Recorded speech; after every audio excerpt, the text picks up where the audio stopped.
How's it going, guys? This is from Florida with Love, and I have a box, a nice box, filled with Czech low recoil AK ammunition. This actually came from Sgammo. They are sold out of it now. However, I really pushed for getting some. I really pushed it off to the last minute. I was lucky enough to get it before current events took place that made ammo nigh impossible to find, and if you could, you had to max out a credit card in order to get it. It's listed on their website for $349.50 plus $25 in shipping. I feel like I paid less for that though. I think it was about $300 when I first purchased it, and it's not that bad from what I'm seeing. I really just wanted to get some AK ammo, and I also really wanted one of these military surplus boxes for a long time, and this was really the easiest way to get, well, two birds with one stone. So we're going to actually unbox this today. I don't know what is inside of here aside from the actual ammo. I don't know how they actually packaged it. I think it's either going to be one of two things.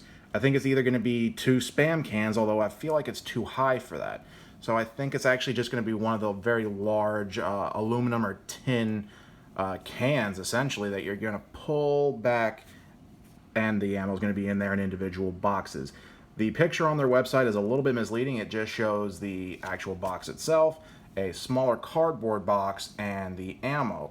So I don't know if those cardboard boxes were inside of a Spam can or a larger pull tab can, I guess. I'm sure that there's an actual name for it. I just don't know it. So without further ado, let's get down to it. It's kept closed by this wax seal. Maybe it's not a wax seal. Well, that makes it a little bit difficult. I might actually have to cut this off unless I can just... Okay. Well, that's great. So, we should be able to just... Yeah, that works about just fine. So, now that the twist tie is off, let's see if we can actually... Ooh, that's a good sound.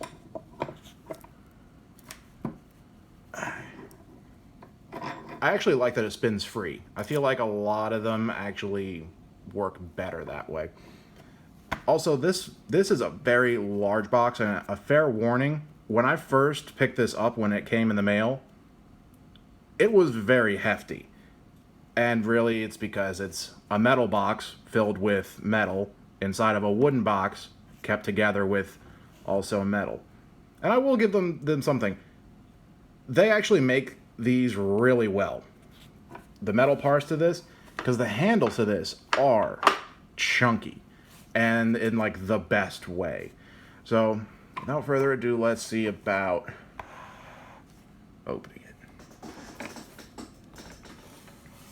Okay, well, it looks like we have peppers, so that's good.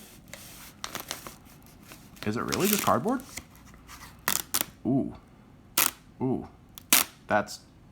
I don't know about... one more. Okay. What is this? Is this paint? Is this tar? It smells like communism. Okay.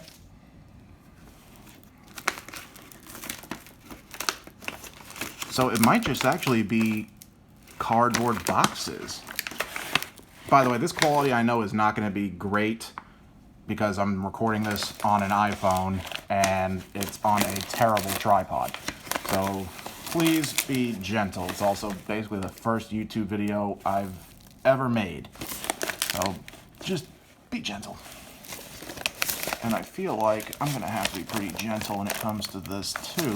Oh, we have more peppers.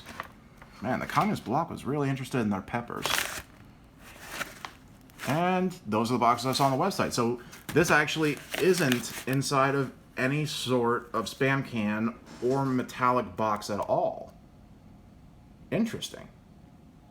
Also, great paint job. You missed a few pieces, but that's fine.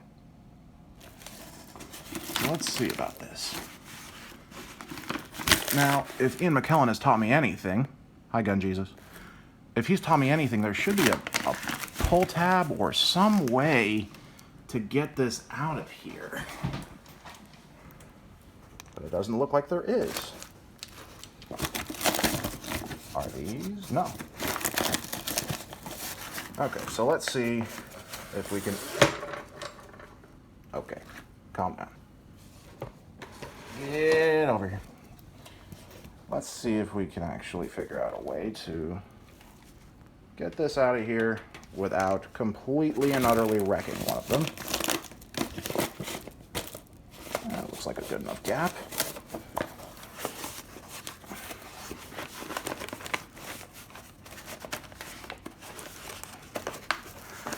Man, the Czech should really invest in pull tabs.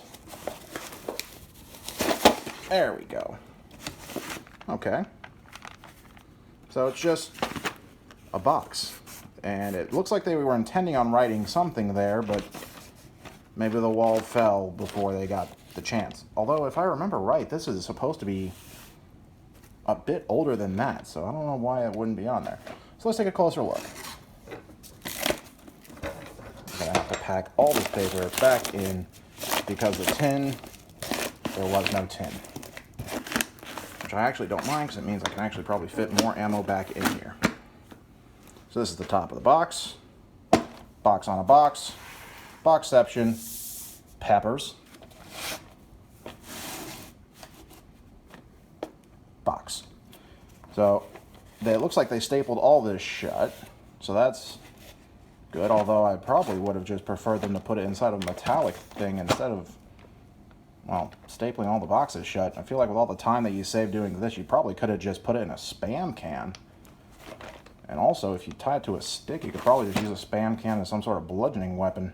So let's see about opening one of these. I feel like that's going to be the easiest way to get in. And I was right. And look at all that. Okay. I see stacking also wasn't a priority. And I'm guessing that this looks like paint. I don't believe that this is tracer rounds, so it should at least be great for the range. Now, these are Berdan primed. They're steel case, obviously, because Kalashnikov. I don't know why, but these have a great aesthetic to them. I don't know why, but I really like it. Now, they are also corrosive, and they are magnetic. So these are magnetic. Be wary of that if your range bans that for whatever crazy reason. Well, then these might not be for you. Although looking at their site now, it looks like it appears to be completely sold out, and it said very limited quantity in the description. So if you missed out, sorry. Now, my local range is an indoor range. However, I do believe that they do allow magnetic ammo, so that should be good. However, I also don't really have anything that would be able to clean my AK after it's been shot with this, because I have been told that a lot of the surplus ammo, including this, does build up salt on your rifle. Now, your regular everyday ammo that you can purchase nowadays, from Wolf to Golden Tiger to all the rest of it, really probably won't do that. I've seen a lot of videos, including some of Brandon Herrera's, which, by the way, hi, doesn't even really do a lot of cleaning when it comes to the AK, because it takes sand inside of it and then just crunches it up into smaller bits of sand. So cleaning is probably minimal. I really find that aesthetic. I don't know why. And even Gun Jesus himself, Ian McCallum, didn't seem to have any videos on stuff like this, and I know that he actually has a little playlist of videos where he does ammunition testing. I wonder if this is in the pipeline form and he just hasn't got to it yet because of, again, current world events. However, this is something I'd like to see, simply because, well, I don't have any of the equipment that he does to be able to test things like this. I don't have